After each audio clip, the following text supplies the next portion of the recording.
Welcome back to Raising Whitetails, a podcast of our journey as new deer farmers for the new deer farmers.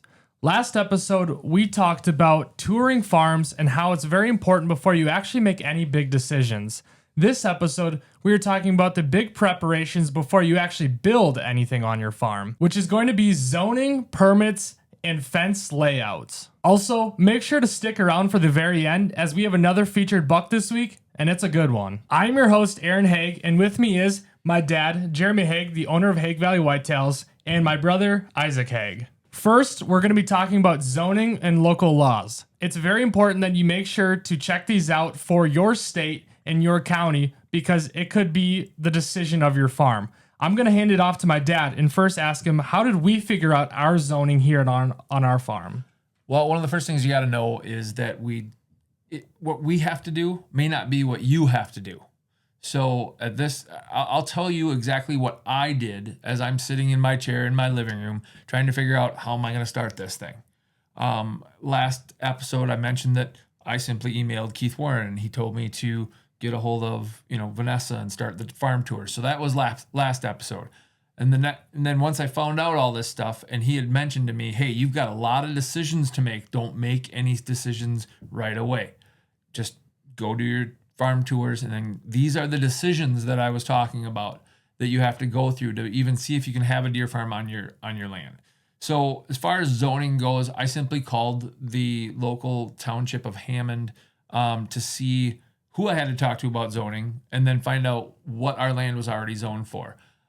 We were lucky enough the previous owners had a horse farm here, so I assumed it was at least, I was figuring it was agriculture, but it turns out it was rural, and rural is just fine. We could absolutely have a deer farm. I mean, they flat out said when I called them, you can have a deer farm on your land. Oh, did you they? are zoned just fine to have a deer farm on your land. So I didn't have to go jump through any hoops. I didn't have to go to any local town board meetings, and I just heard a guy recently is having a problem with that, where the town board is turning him down to have a couple acres penned up, and it's I don't even believe it's right. I think they're gonna hopefully get it changed, but their excuses were not that I heard. Their excuses weren't legit. So so with that being said, the zoning is a big deal. There's many different ways it can be zoned. You just got to make sure that your land can have a deer farm, because you can't go throw up a fence and find out the zoning is wrong because you didn't make that one call. And they literally, unless you can go get that rezoned after the fact, I don't believe this is a ask for permission, or I believe it's a ask for permission thing, not a forgiveness thing. Because I don't think once you build the deer farm and say, well, can I have some forgiveness here? I didn't know. Exactly. It doesn't work that way. You need to know the laws before you start. Now, Isaac, did you know that zoning mattered, and did anything about it surprise you? No, it definitely did surprise me because we own our land and I thought we could just do whatever we wanted. But you actually have to go out and zone your land, and if that's looked over, then it could be the end of the farm before you even start it. Yeah, definitely. And then another important step is making sure that you have the proper permits and state requirements. And I want to talk a little bit about that. What permits did we need in Wisconsin for our farm? So in the state of Wisconsin, you have to have a DNR fence inspection. That can't be done until the whole fence is up.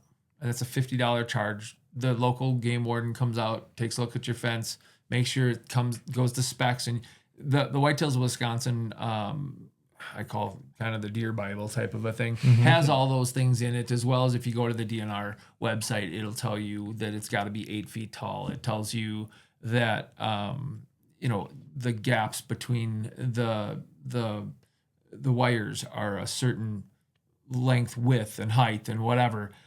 It was actually interesting because they came out and looked at mine and they started measuring it. And as she's reading I had 2 game wardens come out for ours, and great people. Actually, I got 2 new friends that day. I'm hoping they can come out and help with the fawns. But with that being said, she was reading a certain rule and it was the wrong the wrong rule for what she was doing, so she scared the daylights out of me. She Oh. measures the hole in one of the high tensile fence there. You know, that it was the big hole on towards the top. Yeah. And it was something like they all had to be 5.5 inches or something. And I'm like, these are like 7 inches. My heart sunk. I thought we were gonna have to rebuild the whole farm because Yeah. I did it wrong. Wow. Right. And obviously I'm not gonna do that. So I knew that before she got there, but the people there to give me that certification are telling me this, and I'm like scared for a second, and then we kind of had a laugh over it, and she goes, "Oh no, right, that was the wrong one." Then she went to That's read. funny. Oh, you're good. I think she was reading like the width or something. It was just a misreading of what she was looking at. That reminds me of when we used to watch We Bought a Zoo, and they have that inspection scene where they come out, the guy comes out and like measures the whole place. Right. Yeah, they go through it with a fine tooth comb. Well, Yeah. you'll find out here that they don't. I mean, yes, we had a brand new fence, which they really like. They're like, we've never, looked at one that was just put up like this. Usually it's an old one we're trying to recertify or something to that effect. So the fact that it was all brand new, and we did literally walk around the entire. We're double fenced here for the CWD certification, which we'll get to in a minute. Mm-hmm. But we walked all the way around the CWD lane and literally tried to put a foot under a fence where it looked like it might have gone, because that can't be. Yeah. And they measured height. They measured distance between posts. The posts can't be any wider than 20 feet apart. So that is something that they literally, we'd stop and we just measure. And none of my fence posts are 20 feet apart. I think the max was like 18 and a half. Wow. Right. And we'll explain again how we're going to get into a whole nother fencing episode where I DIY'd this whole thing with my whole family. And we'll get into actually building the fence and the different ways to do that and the things that I learned. But for this, it's just obviously just the DNR fence inspection, and they went around and they really did look at it and make sure it was perfect. Otherwise, we would have had to redo it. Right. That would have really been horrible. So moving on to, we've got the Department of Ag, so if you understand how this works, at least in the state of Wisconsin, I think most of the states are like this. I haven't looked into a lot of the other states, but I hear it all the time on different TV shows. But the DNR is just in charge of the fence here in Wisconsin. No, nothing else. They would be in charge if a deer got out. The deer that got out, that then would fall under the Department of Natural Resources. Yeah. But now the deer themselves are under Department of Ag. Department of Agriculture has all the rules and regulations for that. So there is a herd registration that we have, and if I could be wrong in this, I didn't look it up before we come on here, but I believe it was like $162.50 to have a herd certification of it's under a certain number of animals. So I think it's like under 25 animals, let's say, I will have to look that up, and I probably should already know that. So if we get more deer, do we have to register more deer? When it comes time for a new herd certification, we'll pay for the amount of deer we have. And it does, there was a thing this year, I think they fought for, the big farmers were gonna have to pay like $4,000 or $5,000 a year or something like that. It was a ridiculous increase. And I think they successfully got that down. But with that being said, we paid like $162.50 for the smallest herd. The person, I mean, obviously you could have one, but you'd have to pay the same, Right? like 25 and under or 20 and under. And I'll have to look that up. But so then with the Department of Ag comes different certifications that you need to have for your farm if you want to do certain things with your business. So you have to be, there's a TB, tuberculosis certification, there's a brucellosis certification, and there's a CWD certification. And all of those certifications, they come with, they may come with a cost, they may not, but they come with the deer that you get. So Brad has been, it's a 5-year CWD certification, right? So you got to go an entire 5 years without any CWD, and then you have a CWD certified herd. So if you buy from a CWD herd, you're automatically CWD certified. And then they will go through everything. DATCAP, Department of Agriculture, comes out to your house after you get your certification, and they go through the entire part of being part of the CWD certification program, what you have to do for that. Anywhere from you have to test every deer that dies 12 months and older, to how the disease is passed. And let's not get into CWD right now, but that is a whole nother probably 16 episodes. So we'll get into that later on. But you want to be part of those programs if you want to sell stalker bucks, if you want to be a breeding facility, if you want to move your animals from place to place that doesn't accept a non-CWD certified, and CWD is the biggest one. Obviously, there's the TB program. There's never, as far as I know, to my knowledge, and what I've heard from the farmers that I know that have given us a lot of advice, is there has never been a farm-raised tuberculosis positive ever. Anyway. Okay. So, and then the brucellosis program, I guess I'm not too up on that. I just know that it is part of the Wisconsin programs, and you want to be all three of those certified, and it comes with the deer you buy. So you need to make sure that who you buy deer from is also certified in those programs in order to make you a certified program. Okay, so now another important step is actually making sure you have a business and setting up a business, because having a deer farm is not just a hobby, it's a business, and there are a lot of steps when creating a business. So do you want to talk a little bit about that? Correct. So if there's one thing I heard right away, whether it was on Deer and Wildlife Stories with Keith Lorne or from Brad or from any of those guys, Bob, this is a business, so you have to treat it like a business. You can't, unless you're doing this as a hobby. What I'm finding when we going around from farm to farm, or when we talk to people in the industry, you've kind of got two different classifications of deer farms. One, you're like us. You don't have an unlimited income. You are looking to create a new income and become a deer farmer because the love of the animal. Yeah. So you've got a budget. You're staying within a budget, and you do your best you can to move forward that way. And then there's people that they've already made their money, and this is a hobby, and it's just something they've always wanted to do, and they've gotten to the point where they can just go for it, right? Yeah. So that's kind of the two different classifications that I see as far as deer farmers go. And so I'm coming from, we're doing this podcast for the idea of starting a deer farm to make a living. It might take 3 years to do it. And we're going to go through all those steps as we go forward as well. And and this is kind of a business 101. It's going to be quick, but you set up the business, right? So you're going to come up with a name right off the bat. You got to come up. One of the ways I come up with a name for a business, and I think we all kind of got together on this, but I won't make a business name without the domain or the .com or whatever you want to call it. So I'll get on a domain registry. GoDaddy is probably the most popular. Yeah. And type in what you want. HagueValleyWhitetails.com, of course, is going to be available. I didn't really have any doubt that it would be. But things like, one of the things I was shockingly surprised was available was RaisingWhitetails.com. We started this podcast. This is an entity as well, and RaisingWhitetails.com was available.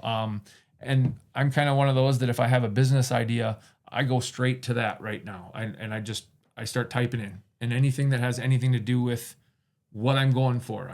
Whether it's SS genetics or whether it's, it doesn't matter what it is. I buy it if it's available, because chances are I'm going to start some sort of a business on it, or if I'm going to, at least I have that, because it's kind of like the new age of trademarks. If you don't have the .com or the domain for that name, somebody else can come along and use it too. Right. Yeah. You can't create a website on it. It's hard to, and that's the most important thing. Having a website is not as often used as it used to be, but it's nice to have there. Yep. And like I said, it's kind of the trademark of the name, and as far as I'm concerned.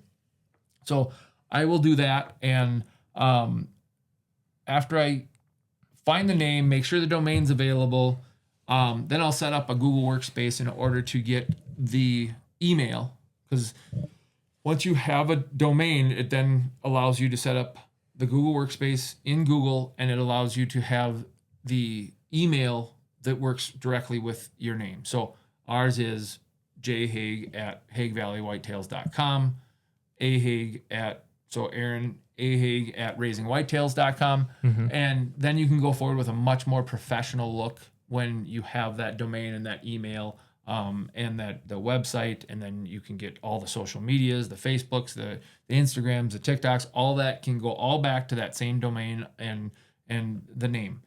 And then of course, now it's time to go set that LLC up, go to your local, your state website, and actually the LLC will be a federal situation. So you're going to go to the IRS, you're going to register your name. You're going to create that business. We did an LLC. You could do an S corp. You could just stay as a sole proprietorship, which I don't recommend.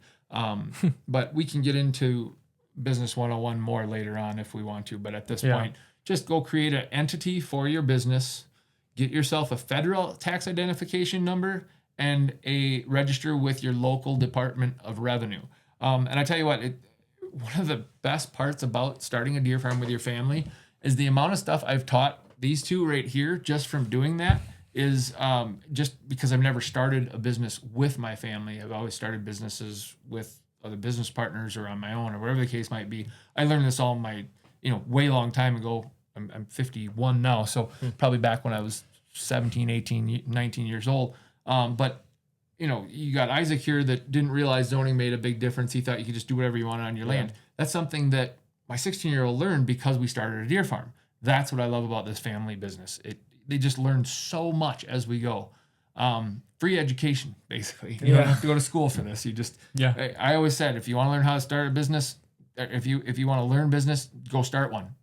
And that's, you learn it that way much, much better. So, and then it's time to create a logo. And, I guess the step I took before that was I set up a business checking account, business savings account, as well as I got QuickBooks so I could keep track of all the expenses going out.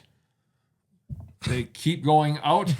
And that's something that everybody needs to hear is that, I knew it would be an expensive thing to start up, but it is more than you think. Yep. Yeah. So be prepared. And I have a problem with wanting more, the best of the best. So I spend a little bit more here and there, but with that being said, just know that anybody thinking about starting a deer farm out there, it is not cheap to do. You just have to really do your homework before you do it so you know what you're getting into. So after that, we created a logo. The logo that we created, that's where Aaron learned how to do all of his Illustrator stuff. And he got really, really heavy into design because of this, which, again, starting a deer farm got a whole nother thing going, like a podcast production company and website building, all that neat stuff. And that's stuff that we kind of plan. He kind of plans on helping people out going forward. So anybody is thinking about starting a deer farm, give us a holler and maybe we can help you with that as well. I can explain a little bit too of some of my things that I learned when it comes to logo creation, and I made our website. I guess I did take maybe a couple of online classes, but that was just for more of like AI and how to use AI to help me. I think I specifically said, here, I'm going to pay to go do these courses, go take them. And he took one and then he took it all on his own. He's more creative than that. But when it came to creating our logo, there are some like really good resources like Canva. I use Canva every single day to make thumbnails. The thumbnails are the pictures you see before you click on a YouTube video. I use them all the time to like cut, like for instance, in deer farming, you want to cut out your deer so you can just present the deer and put it on different posters if you need to. Canva's really good for that. But Canva is also really strong at helping you create logos.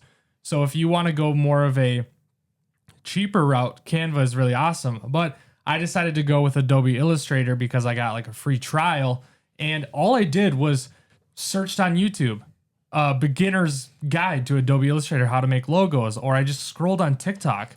If I ever was like, oh, how do I put an outline on this lettering in Adobe Illustrator? I just searched it up on TikTok and boom, free resources right there. And it's way easier than actually paying for a class because there's just so much free stuff out there. But that's how I got so good at it. And I just actually, was creating it while researching it. Because I know that's one of my problems is researching too much and not actually doing something. And you may struggle more if you're doing it in the process of researching, but you'll learn so much faster. Absolutely. Then you got your dad come sitting over your shoulder and tearing everything apart that you did, right? Yeah, he's like, this tine is a little too pointy, and then I'll fix it. And he's like, I think I liked it the first way. And I was like, okay, well. Yeah, we did a lot of recreating of the logo over and over. And I'm sitting looking over his shoulder, and then he'll bring it to me and go, there's something wrong with that. We got to fix that. Well, it was that way before. Yeah. Well, I'm a little too picky. I'm going to admit that right now. I'm a little too picky. Yeah. But I want it right. So that's the way it's going to be. Yeah. And again, it's back to the whole family thing. The family is learning so much doing this. It's the perfect business for starting for a family, for sure. Mm-hmm. So then we're kind of to the point now where you got to make that decision. Once you figure it out, everything, and you can have a deer farm there, and you've got all this stuff figured out, then it's time to start designing the pens. Yeah, and with designing the pens, we are going to show you why it's important and why it needs to be your first steps before actually pounding a post. And I feel like it goes without being said is you do most things planned before you do it, otherwise it could end up terribly. It's not the whole measure once, cut twice, right? It's measure twice, cut once. And that's Exactly really what it comes down to with a fence as well. Because you want to go pound 16 posts and go, you know what, this isn't going to work. Right. Yeah. So once I decided it was time to look at how we're going to lay out the yard, we've got zoning figured out. We've got everything we needed to do to say, okay, now we can start building a deer farm. Now the fun part starts. You try to figure out where you want to put the pen, what you can do. You ask everybody what you should do. Now, when it comes to being a new deer farmer, we have 7 bred does. A buddy of mine, Dan at Broken Arrow, he started out with 3 bred does. You don't need a ton of space for that. You just have to know that you're going to need a lot of space in the next 4 to 5 years, and that's what you got to plan for, right? So we started out with 2 acres. I stood right here in the corner of the property, because here's my property. You can follow the property line right here, and then it comes around here, comes back here to the road, and that's my 5-acre chunk that we live on. All right. I stood right here, looked back, and I thought, how do I want to lay this out? The coolest part about what I wanted to do is I wanted to be able to sit right here on my deck and look at deer in my backyard. That was the greatest thing I could ever think of, right? Big bucks walking through. Knew it was going to take 3 years to get there. Yeah. But that's what I wanted to see. Now, Isaac and I decided to start mapping this thing out. So I got Isaac out there as well. And where do we go from there, Isaac? Yeah, we went out and we actually took our tape measure. We bought a 300-foot tape measure. We had a string, and we had we started doing it with a 25 foot or 100 like foot, one of them. And both of us were like, we got to measures. quit. I mean, we just got to quit doing it this That sounds terrible. Yeah. I think him and I went to Menards. We bought a 300-foot Stanley tape measure, and then we were able to pretty much walk it off completely. But yeah, go ahead. We had these stakes that we'd put in the ground, and we'd hold it on our corners. We'd draw out paint lines and put up flags to kind of visualize where those posts were gonna go, and the fencing. They're little pink flags, I think. Yeah, they're not very big. Regular ground marking pink flags. Isaac, did you guys have the lanes already marked out in the beginning or no? No, I don't believe so. I think we just kind of were going out for. I think we just like completely smushed all the pens together, and we didn't have that center lane. So really, it was a rough draft. Yeah, it was definitely a rough draft. Very much so. It really was. Yep. Yeah. So, I mean, he would hold one end of the tape measure. I'd hold the other end tape. Now I try to be exact. It's like I'm building with metal. Yeah. In the backyard. So I'm down to the last half inch type of thing, which you don't need to be that way, by the way. But that's how I work anyway. So I'm sitting there marking every so often, right? And Isaac's holding one end of the tape measure, and then he goes along with the paint. Yep, paint, flags, and start marking out our lines of how those fences are going to be. So he would put down a pink flag every so often. We'd have a white line every so often. I tried to make it the same, make a nice right corners in the whole lot. It was actually ridiculous. It was hard too because our yard wasn't square, and we also tried to go off of our old fencing, and those were definitely not square. Exactly. Oh, from the horse pasture. Yep, it was definitely a hard visualization off of our previous fencing. Yeah. Yeah, if you kind of look at this on Google Earth, it's definitely not like a perfect square thing. So, so Isaac was a big part of helping me lay out everything that we had there. Now, like you would say, was there a lane there first? No. No.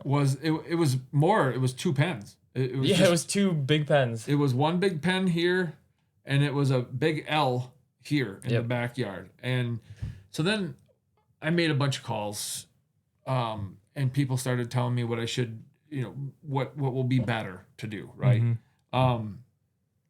And one of the things I learned was that you don't need, I know it's kind of a 7, 8, 9 deer per acre is what you're wanting to have to be comfortable type of thing. Well, when you get 7 wild deer like we got, we actually put them in a small pen. It was a ½ acre pen in the backyard, and we made them be close to us. Yep. So they just get that wildness right out of them, right? So, yeah.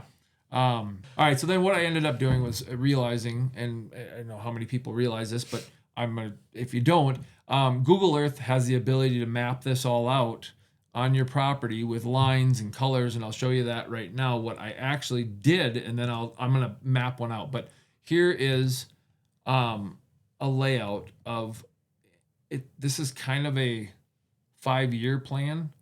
This actually gets into my neighbor's land that's going to lease us some land, and then he's actually going to let us go if we end up doing this route, and I'm not sure if we are or not, but it's been in talks to go back even further yet, to go back here and add another 10 acres or so onto it, which would then leave us here a lot longer. But at this point, right here, the purple, this orangish yellow, and the green, the blue, and this white line here, as well as the white line here. This is our current pen layout as we speak. Yep. This is how it is. The deer started right here when they got here, and now they're back in both of these pens. There's a gate right here. There's a gate right here. There's 3 gates right here. And then there's another gate over here, and then 2 right here. So that is how that's laid out. Now, I didn't put gates on Google Earth. Actually, if I look at here it is where I've got the actual gates. So I go even more, and I went like right here. 1 square is 10 feet, right? So I really got down to exactly what size things were. Mm-hmm. I've got an 8-foot CWD lane right here, and then the rest of them are 12 all the way around except for right here. Now this, we put a handling pen in here that is 100 feet, almost 100 feet long. So this got redesigned. Actually, I think I have a photo of that too. Here it is right here. So here's the lane that comes down the middle, pen 2, pen 4. I guess when I go back to this is pen 1, 2, 3, and 4. If I go back to this, 1, 2, 3, and 4. Mm-hmm. Here's the handling facility. This is the shed. If I zoom in here, this is the handling facility. This was originally going to be a sorting pen, but then I changed it, and I went sorting pens right here. They're going to be 15 feet by 40 feet, I think, or not even that. It was like 20 feet. Yeah, it wasn't. Well, then I made that longer and made it 100 feet, and now there's 2 lanes there. Yeah, it almost goes out to the end. It almost does, yep. And that's just going to end up being a way to get into this Mm-hmm. pen when it gets built. Mm-hmm. And we may change this too. I might even put a pen in the front yard. We'll have to see what happens there. We're going to squeeze as much as we can out of this 5 acres before we have to move, that's for sure. When I go back to this right here, this is the layout of the handling pens. So the deer come down the lane from any of these 4 pens. They go in a guillotine gate right here. We just made a gate today that goes right here. And I'll explain that in a second then. So the way this was laid out was, and this was all gone over and over by Brad at Raising Whitetails. We put this together over and over. I'd text him one, he'd change it. I'd text him one, he'd change it. I'd change it. Then he'd change it. I'd change it. And then this is what we ended up with was they come down the lane, go down here to a guillotine gate, go down here to a guillotine gate here, go through the boxes. The scale is no longer here. It's actually at this corner. Yep. And there's a door right here to push them into the scale. And then they go from the scale right into the chute. And we've got that mama chute that we'll show you in another episode. And then once they're being done worked on, or once they're done being worked on, we send them out here. This is what I call the buck box or the little buck dorm or whatever you want to call it. And that's all going. This is all still have to be made over here. This is just an empty room right now with the dirt floor. But this room is where we would bring in a buck in 3 years when we finally have one to bring in, where we can dart them in this room. We can work on them in this room if they don't fit in the chute, that type of a thing. That's one of the things that Brad had was he had like 12 or 15 of those. And I'm starting with 2. And then there's another building over here that we're going to have 2 in as well, maybe 3. But when they're done being worked on, they get released, go through here. This is a guillotine gate here, and this is a guillotine gate here. They'll both be open. We'll let them go right out there. And then with the new gate that we made that goes across here, it puts this gate in the corner. They'll go right to it and go right back to their pen. Now, as Bob and Austin Schaff always said, the deer are going to teach you how much is wrong here. Yeah. We planned as much as possible. Brad said the same thing. The deer are going to tell you what's wrong. Yeah. I think this is mapped out really, really well, but I can tell you right now, the deer are going to tell us, because I've been told more than once, that corners, deer are dumb, is what I was told. They can be very, very dumb. And they can go in this door at the guillotine gate, but they're going to get stuck in this corner and not know how to get out, or they're going to fly back to the other end. I guarantee that's what's going to happen. So really, what if I was smart, I'd have another gate on this side, which we're in the makings of, but it's not going to be there for the first time we handle the deer, which is going to be next weekend. So we will have a podcast for the very first time Hague Valley Whitetails handles their deer. Oh, yeah. And you'll see if this whole thing works. Yeah. And how if it does or doesn't work. And we will put footage of the good, the bad, and the ugly. So if a deer won't go in that corner, you're going to see it run Isaac over probably. Because he's going to be standing there chasing. I'm going to be around there, yeah. He's going to be working them down into the handling pen. Because my spot's going to be standing right here. We're going to give them their vaccinations and things like that. And Isaac's going to be working a lot of the other stuff. Isaac and Aaron, Caleb and Joey, my wife. So it'll be a fun little family day trying to run 7 deer through a brand new handling facility that was designed perfectly.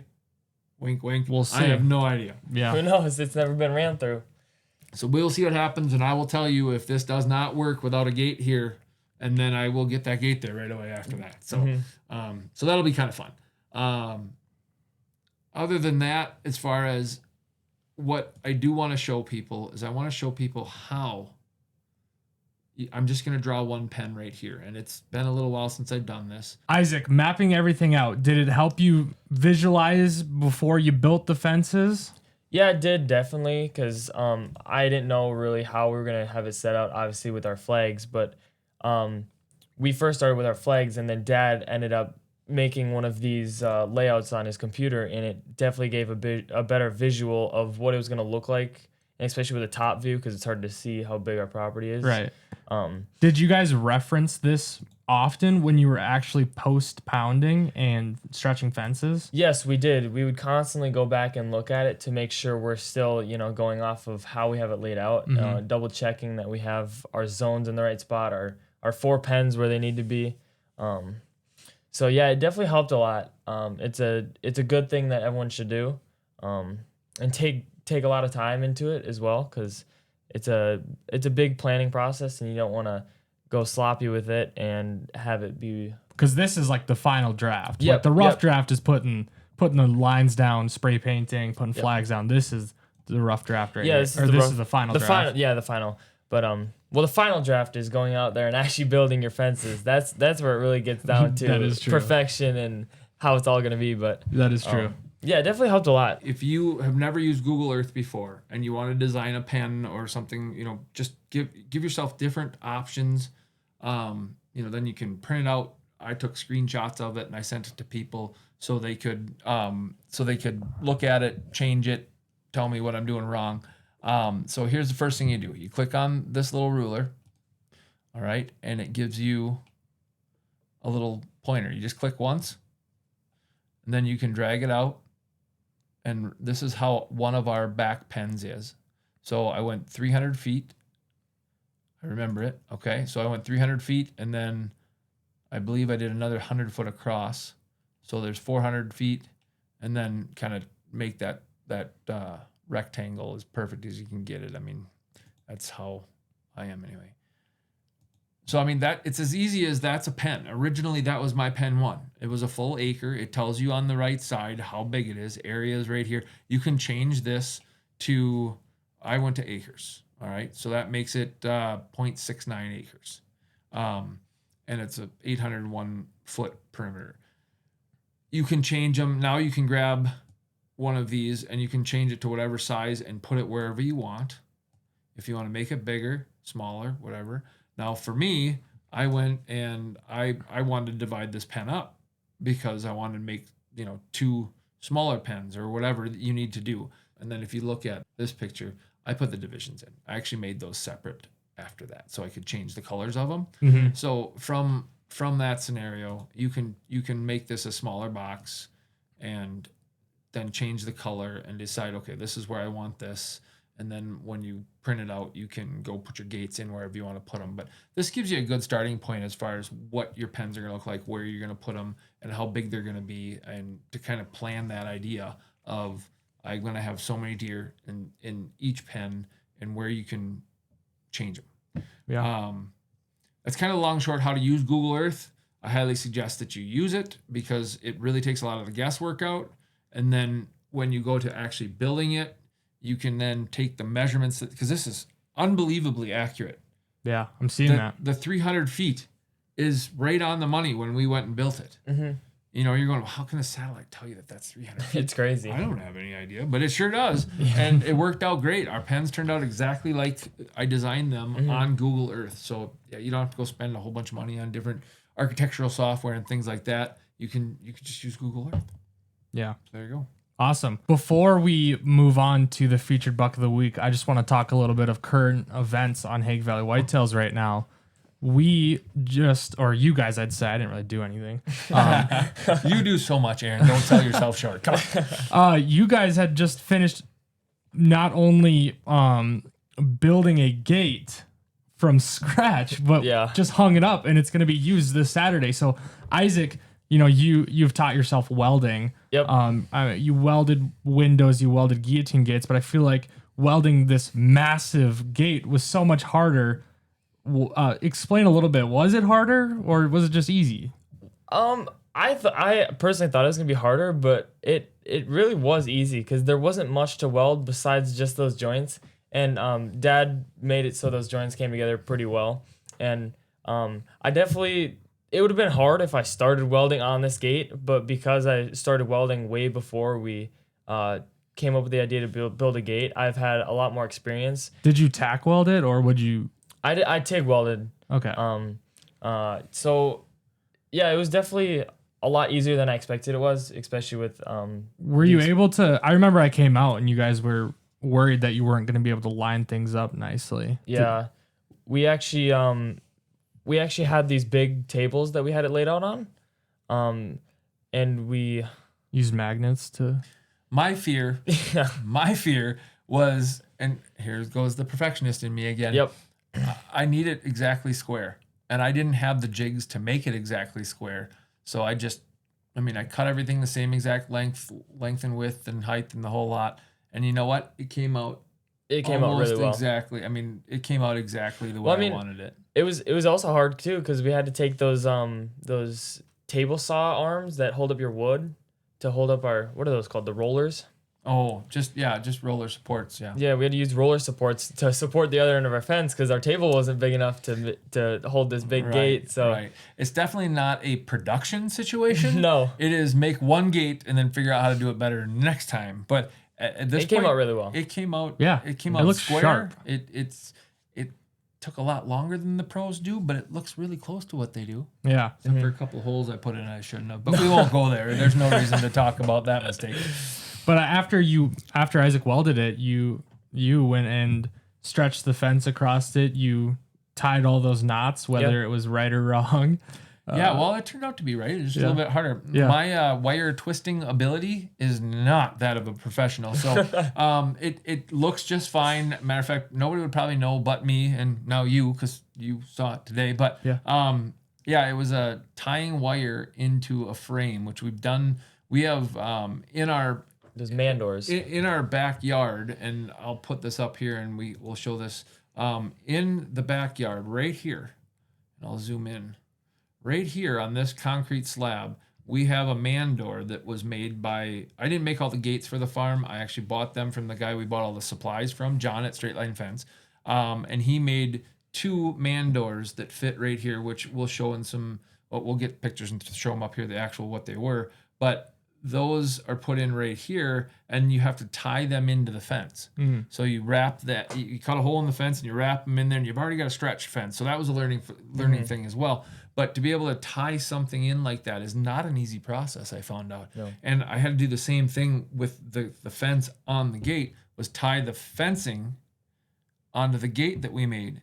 And I just looked at what they did, but it was still a process. It really was. My hands are killing me because I did a lot more with my fingers than I probably should have. Yeah. And then there's a tool for twisting. Your hands cramp after? Well, there's a tool for twisting that I used, but it was not an easy process. But yeah, it turned out fantastic. Yep. Yeah.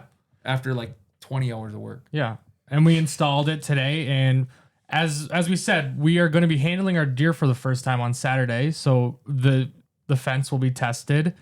And that'll be another current event we'll talk about next week is how that went. So that, I would say our next episode, you mentioned our next episode is going to be fencing. I think it's going to be handling the deer. We'll go over the fence next time. So we're gonna put out the first time on handling the deer. Yeah, that's going to be a really good one. We're going to have a lot of hands-on stuff, a lot of video of it, and a lot of we'll film it all. So definitely show up for that one, and hopefully a lot of learning from success. Yeah.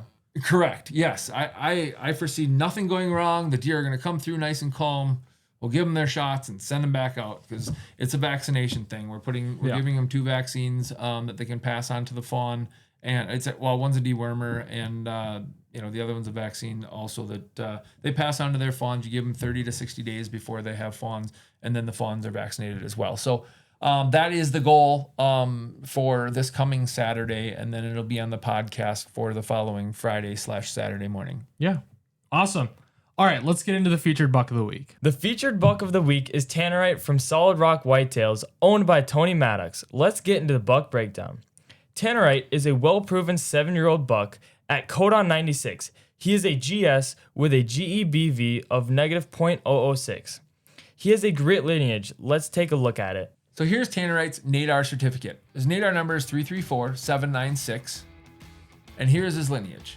So his sire is Hierarchy, and then we'll go down the bottom side first. So we've got Bambi Express,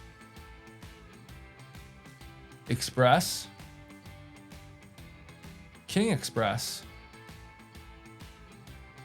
Gladiator 2, Bambi, Express, Silver King, and then you can see right here that there's a lot more involved. So you can see clearly on his bottom side, he's got a very impressive lineage. On his top side is Monarch, Bambi Longhorn, High Roller, Bambi Double Drop, BB Peanut, Sundance, then a couple more way back. So Tannerite is a very proven sire. He has got so many different offspring out there that have been proven monster 2-year-olds. I personally, and we'll show you one here, Aaron's going to go through the offspring, but I personally bought 2 straws of Purple 262, which is a giant 3-year-old, mostly typical. I mean, he's as clean as I would like to see, and it's interesting how these deer at 3, 4, 5 start throwing some non-typical points and just some stickers here and there. And Tannerite did that after we got a video of him at 3, I believe, And then he started, as they get older, they just start to throw stickers. It's just the way whitetail deer work. And one of his offspring, Purple 262, at 3, he wasn't throwing a lot of stickers. And I really like that. So I have a doe I want to use with him for this coming up breeding season. And a few doe, but one specific one I've got in mind that I want to use. And as we get into the breeding aspect of things and how we decided for our farm to breed the first time, we'll have an episode just on that. But Aaron has the breakdown of Tannerite's offspring right here.